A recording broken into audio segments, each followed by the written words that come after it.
বন্ধুরা, তো দেখো ফ্লিপকার্টে একটা কুর্তি অর্ডার দিয়েছিলাম। ঠিক আছে, ব্ল্যাক কালারের পাচ্ছিলাম না, এমনি পাঞ্জাবি স্টাইলের। তো আমার খুব ভাল লাগে, তো অর্ডার দিয়েছিলাম, এসছে। সেটাকেই খুলেছি, দেখো। তো ওখানে দেখে দিয়েছি, তো জানি না কেমন হবে।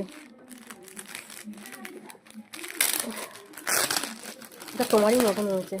বের করো, এটা বের করে খোলা ওটি। কেমন হবে তা জানি না, কিন্তু কালারটা যেটা দিয়েছি কটন নয় মনে হচ্ছে, না সুতির না, মিক্সড। বা টিপিল এক্সেল বিশাল বড়। এরম করে ধরো, লম্বা করে ধরো, এরম করে ধরো লম্বা করে। তো দেখো পুরো ব্ল্যাক কালার। তো আমার এই ব্ল্যাক কালারটা খুব ভাল লাগে, এইটা নয়, ব্ল্যাক কালারটাই পুরোটাই ভাল লাগে। তো সেই জন্য এই কুর্তিটা অর্ডার দিয়েছিলাম, দেখতেই পাচ্ছ।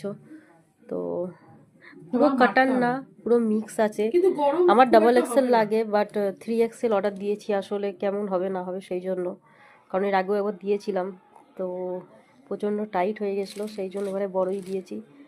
তো এমনি কালার তো ভালো, সবই ভালো। হ্যাঁ, রাফিজের জন্য ঠিক আছে। হ্যাঁ, মানে এমনি রোজ ইউজ করার জন্য ঠিক আছে। তো দেখো, আমাদের তো ভালো লাগলো, খুব খারাপ না, ভালোই। তো মেরুনটার তোমাদের সঙ্গে কেমন মেরুন লাগলো? ভালো। প্যান্ট তোমার এটার সঙ্গে খুব ভালো।